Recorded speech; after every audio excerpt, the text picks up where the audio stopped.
बिस्मिल्लाहिर्रहमानिर्रहीम। काश्तकार भाइयों अस्सलाम वालेकुम।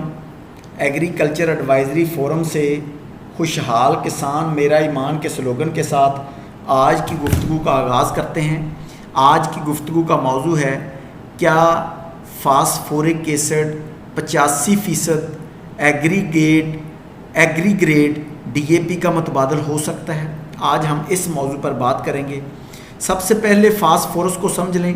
ये वीलॉग बनाने का बुनियादी तौर पर मकसद ये है कि आजकल बहुत ज़्यादा यूट्यूबर जो फास्फोरिक एसिड बेचना चाह रहे हैं और अपनी चरब ज़बानी से वो अच्छी खादों को बिल्कुल नेगेटिव कर रहे हैं, उनके ख़िलाफ़ मनफी प्रोपोगंडा कर रहे हैं और जिससे ज़िम्मेदार कंफ्यूज हो रहे हैं कि उनको क्या करना चाहिए, फास्फोरस का कौन सा अच्छा सोर्स डालना चाहिए, कौन सा अच्छा सोर्स है। तो आज हम इस मौजू पर बात करेंगे। सबसे पहले फास्फोरस को समझ लें। इस कुर्राए अर्ज़ पर फास्फोरस हर जानदार का हिस्सा है, कोई चीज़ ऐसी नहीं है जिसमें फास्फोरस नहीं है। फास्फोरस नाइट्रोजन के बाद यानी यूरिया के बाद दूसरा नागज़ीर खुराकी जुज़ है, इसके बगैर पैदावार नहीं आ सकती। जड़ें शगुफ़ों के निज़ाम से लेके जो फ्रूटिंग बॉडीज़ होती है, जो फल होता है, जो फ्रूट होता है, यानी सारे पैदावार के सारे अवामल का दारोमदार फास्फोरस पर है। फास्फोरस के बगैर गुजारा नहीं है। फास्फोरस नहीं डालेंगे हमारी पैदावार नहीं आएगी। अब हमने देखना है कि ज़मीन के अंदर फास्फोरस की अपटेक अफादियत है, जिसको एफिशिएंसी बोलते हैं, जो पौधे को फास्फोरस मिलती है वो कैसे मिलती है और कितनी मिलती है। सबसे पहले एक बात याद रख लें, फास्फोरस हरकत ना करने वाला, इंग्लिश में हम इसको इमोबाइल एलिमेंट बोलते हैं, हरकत ना करने वाला खुराकी जुज़ है।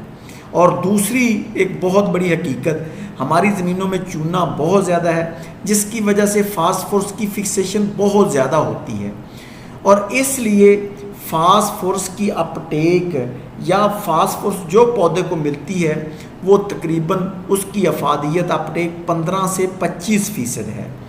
यानी 25% से ज़्यादा कोई भी फास्फोरस सोर्स उसकी अफादियत 25% से ज़्यादा नहीं हो सकती। यानी अगर आपने उसके एक बोरी डाली है 50 किलो और उसमें 23 किलो फास्फोरस है, मिसाल के तौर पे एक बोरी डीएपी की जो उसके अंदर फास्फोरस 23 किलो है, उसमें 5.5-6 किलो पौधे को मिलेगी, बाकी फिक्स हो जाएगी या वो पौधे को नहीं मिलेगी। ये सबसे ज़्यादा बेशक आपकी डीएपी है, एमएपी है, एसएसपी है, आपकी फास्फोरिक एसिड है, फास्फोरस का जो भी सोर्स है उसकी अफादियत अपटेक 15 से 25% है। जो अच्छी खादें हैं उनकी 25% है, जो आम खादें हैं उनकी 15% है, बल्कि इससे कम भी हो सकती है। अब अगला सवाल कि हम कैसे जज करेंगे कि किस खाद की अपटेक अफादियत ज़्यादा है। तो अभी तक नताइज रिज़ल्ट जो फील्ड ट्रायल के मुताबिक सबसे ज़्यादा अपटेक या अफादियत वो डीएपी और एमएपी की है। डीएपी डाइमोनियम फास्फेट और एमएपी मोनोमोनियम फास्फेट्स, इसकी अफादियत सबसे ज़्यादा, अपटेक सबसे ज़्यादा है। नाइट्रोफास की अपटेक या अफादियत उसकी भी अच्छी है, लेकिन नाइट्रोफास में महंगी है। एक बोरी नाइट्रोफास आधी बोरी डीएपी या एमएपी के बराबर है, इसलिए नाइट्रोफास की अपटेक तो ठीक है, पौधे को तो सही मिल जाती है, लेकिन वो महंगी होने की वजह से वो उसकी अफादियत हम कह रहे हैं दरमियानी है। और जो एसएसपी है, सिंगल सुपर फास्फेट, वो हमारी पहले बाहर से आती थी, प्रोसेस होती तो अच्छी एसएसपी थी। अब जितनी पाकिस्तान के अंदर रॉक फास्फेट है, ये हमारे जो कंपनियां हैं वो प्रोसेस करने की बजाय, उस पर अमल करने की बजाय वो ऐसे ही ग्राइंड करके आपको दे रही है, जिसकी वजह से मौजूदा एसएसपी की अपटेक या जो पौधे को मिलने वाली फास्फोरस है वो सबसे कम है।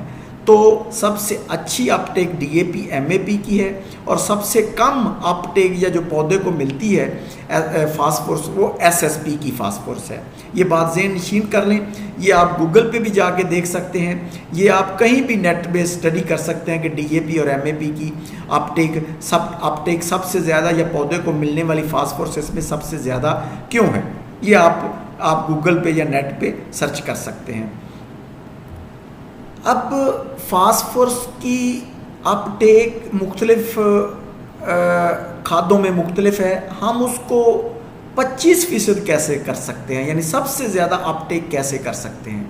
आप अच्छी खाद का इंतखाब करके फास्फोरस की अपटेक बढ़ा सकते हैं, 25% तक लेकर जा सकते हैं। डीएपी या एमएपी अगर करेंगे तो उसकी कुदरती तौर पे अपटेक ज़मीन के अंदर या उसकी कह लें पौधे को जो मिलती है ज़्यादा है, तो डीएपी या एमएपी डालें। और सबसे बढ़ के फास्फोरस खाद को जड़ के करीब डाल के हम उसकी अफादियत बढ़ा सकते हैं। हम उसकी अपटेक 25% या अफादियत उसकी एफिशिएंसी 25% तक लेकर जा सकते हैं। जितनी फास्फोरसी खाद जड़ से दूर होगी उतनी उसकी अफादियत कम हो जाएगी, बल्कि हत्ता कि उसकी 10-5% तक उसकी अफादियत भी आ जाएगी। तो फास्फोरस की अफादियत बढ़ाने के लिए फास्फोरस खाद को जड़ के करीब डालें।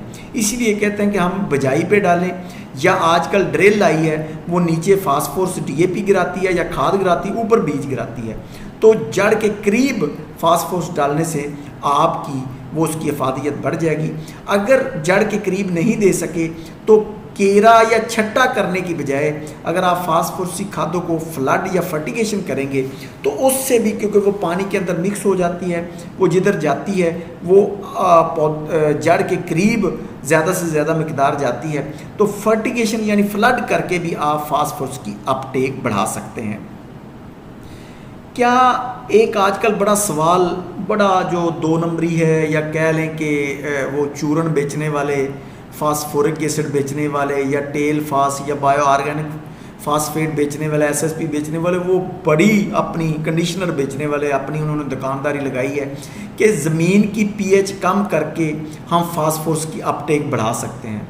बिल्कुल बढ़ा सकते हैं, इसमें कोई शक वाली बात नहीं है। लेकिन अब सवाल यह है कि क्या ज़मीन की पीएच कम होगी या की जा सकती है।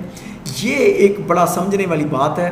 देखें, एक बात याद रख लें, कोई भी जो रिसर्च अदारा जो पढ़ा लिखा बंदा होगा, जो बेचने वाला ना हो, तो आप उनसे पूछेंगे तो पाकिस्तान की जो काबिल काश ज़मीनें हैं जिनके अंदर अच्छी पैदावार आ रही है, उसकी पीएच 7.8 से लेके 8.4 तक है।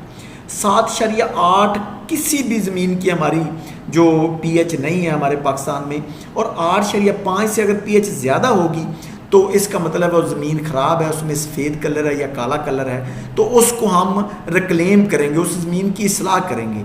उसको 8.4 पे जब आ जाएगी उससे नीचे लाना मुश्किल है। वो मुश्किल क्यों है?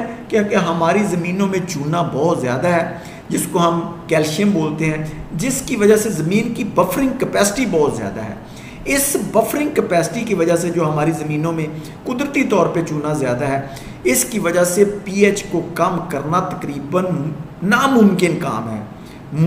नामुमकिन अगर मुश्किल, इंतहाई मुश्किल है, इतना मुश्किल है कि नामुमकिन हद तक मुश्किल काम है।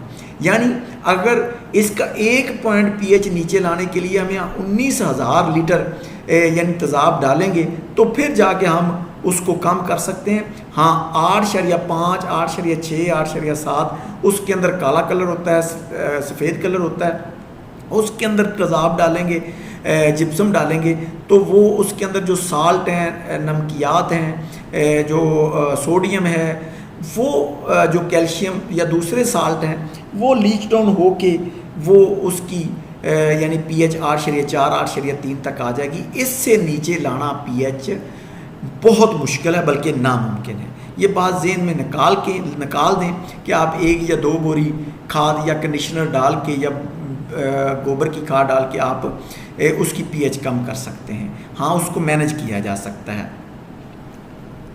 डीएपी सबसे ज़्यादा पाकिस्तान में इस्तेमाल होती है, तकरीबन 20 लाख टन डीएपी पाकिस्तान में। 20 लाख टन डीएपी का मतलब 4 करोड़ बोरी पाकिस्तान में बिकती है। अब सबसे ज़्यादा बिकने वाली खाद है, तो प्रोपोगंडा भी इसी के खिलाफ होगा। जो भी आता है वो प्रोपोगंडा इसी के खिलाफ करता है। पिछले दिनों मैं एक यूट्यूबर सुन रहा था, वो चरब ज़बान इतना था, वो कह रहा था कि डीएपी ज़मीन के अंदर मिट्टी बन जाती है। भाई सिर्फ डीएपी ज़मीन के अंदर फिक्स नहीं होती, बाकी जो भी फास्फोरस वाली खाद, एमएपी, आप एसएसपी, नाइट्रोफास, बल्कि फास्फोरिक एसिड डालेंगे, वो भी ज़मीन के अंदर फिक्स होगी। वो भी ज़्यादा से ज़्यादा पौधे को 25% मिलेगी, बाकी फिक्स हो जाएगी। इसलिए डीएपी के ख़िलाफ़ कभी उसकी पीएच ज़्यादा की वजह से, और कभी उसको कोई और प्रोपोगंडा करके बहुत ज़्यादा प्रोपोगंडा कर रहे हैं। एक बात याद रख लें कि जो सोल्यूशन की पीएच है वो 7.8 है डीएपी की, और जब ज़मीन के अंदर ये रिएक्शन करती है तो इसमें हाइड्रोजन आयन होते हैं, तेज़ाब होता है, तो वो उसकी वजह से इसकी पीएच 5-6 तक जा सकती है, लेकिन बफरिंग कैपेसिटी की वजह से वो भी मुमकिन नहीं है। हाँ, जिनकी जो एस्टिक सॉइल है न्यूजीलैंड की, उधर पीएच कम हो सकती है, लेकिन हमारी ज़मीनों में ये नामुमकिन बात है। आप दुनिया के अंदर जिधर डीएपी डालते हैं वो साथ चूना डालते हैं ताकि पीएच बढ़े, इसकी वजह से पीएच कम होती है, और हम उल्ट कर रहे हैं क्योंकि प्रोपोगंडा है। आजकल डीएपी का रेट चूंकि बहुत ज़्यादा है, इंटरनेशनल मार्केट में बहुत ज़्यादा रेट हो गया, 5500 की हो गई है, इसलिए इसके खिलाफ प्रोपोगंडा भी आ रहा है, बहुत हो रहा है। ये नीचे आ जाएगी 2-3-4 महीने, जब इंटरनेशनल मार्केट में इसका रेट कम होगा तो ये भी नीचे आ जाएगी। लेकिन इसकी वजह से 2 नई खादें, वो उसका बड़ा इस्तेमाल बड़ा है, वो रिज़ल्ट जब आएंगे तो फिर ज़िम्मेदार परेशान होगा। अभी तो बायो ऑर्गेनिक फास्फेट, जिसमें बीओपी और टेलफास और दूसरी फास्फोरिक एसिड 85% एग्री ग्रेड, ये लोग वो मशरूम की तरह वो अपने डुगडुगी बजा रहे हैं, दुकान चला रहे हैं। तो ये 2 खादें बड़ी आम हैं, हम इनका आज एनालिसिस करते हैं। सबसे पहले बायो ऑर्गेनिक फास्फेट, ये एसएसपी की नई शक्ल है। जो पाकिस्तान के अंदर एसएसपी मौजूद है, जो फास्फोरस वाले पहाड़ रॉक फास्फेट मौजूद है, उसी को गोबर के साथ या किसी और रूढ़ी के साथ या फार्म यार्ड मैन्योर के साथ उसका अमल करवाया जाता है, और उसी को उन्होंने बायो ऑर्गेनिक फास्फेट का नाम दिया हुआ है। और जैसा कि मैं पहले पीछे भी बता चुका हूँ, एसएसपी में सबसे कम फास्फोरस पौधों को मिलती है। क्यों कम मिलती है? कि हो सकता है वो 18 हो, 16 हो, लेकिन जो पौधे को मिलने वाली है वो 4 है या 8 है, तो ये कम है। और आपको पता है 3-4 साल पहले एसएसपी मुख्तलिफ ब्रांडों के साथ आई थी, लेकिन रिजल्ट नहीं मिले काश्तकारों को, और उसकी वजह से वो फ्लॉप हो गई। तो इसलिए एसएसपी की ये नई शक्ल है बायो ऑर्गेनिक फास्फेट, ये भी आपको नुकसान करेगी।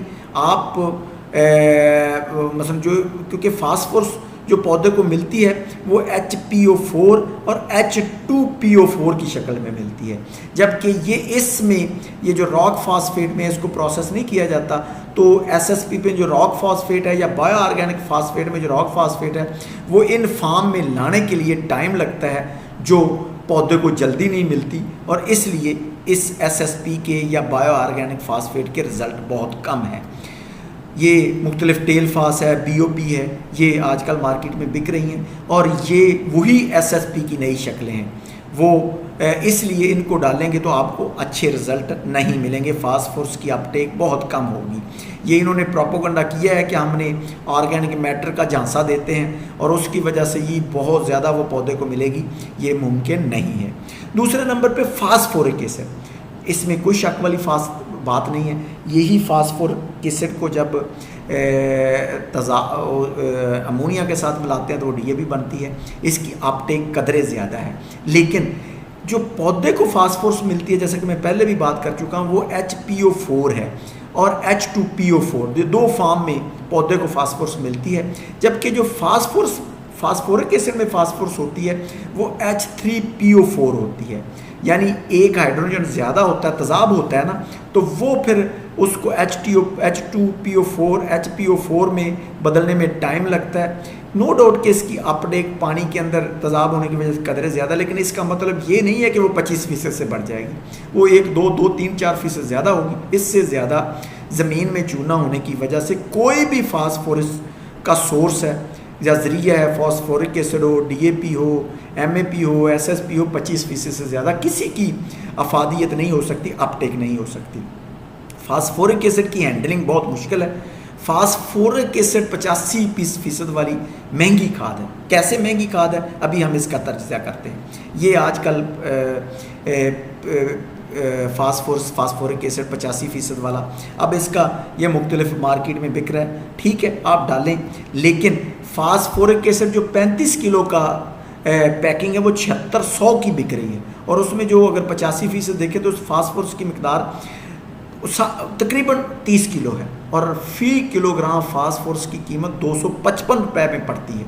वो जो लोगों को बेवकूफ़ बना रहे हैं और लोगों को झांसा दे रहे हैं, और जबकि डीएपी महंगी होने के बावजूद मौजूदा जो डीएपी का रेट है उस लिहाज से भी फी किलोग्राम फास्फोरस की कीमत 239 रुपये है, और इसमें यूरिया एक्स्ट्रा होता है 9 किलो।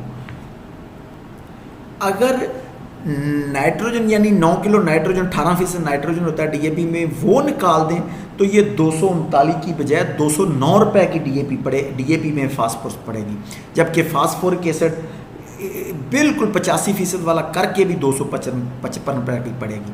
तो ये इन जालसाजों से, इन जो नौसरबाजों से, इन चरब ज़बानों से आपको मुहतात रहना चाहिए। ज़िम्मेदार सबसे भोला या कह लें सबसे जो तजर्बे करते हैं वो ज़िम्मेदार पे करते हैं। तो आएँ आज हम इस चीज़ों को पहचानें। जो मैं बातें की हैं ये आप नेट से हर जगह पे मौजूद है, किसी भी सॉइल साइंटिस्ट से बात कर सकते हैं जिसने कोई चीज़ ना बेचनी हो।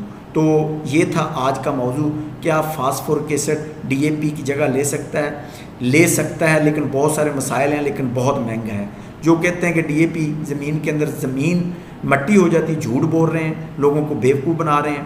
फास्फोरिक एसिड वो भी उसकी अफादियत कदरें ज़्यादा है, लेकिन उसकी अपटेक कदरें ज़्यादा है, लेकिन इसका मतलब ये नहीं है कि वो सस्ती है। वो अच्छी अफादियत होने के बावजूद भी बहुत महंगी पड़ती है। बहुत शुक्रिया।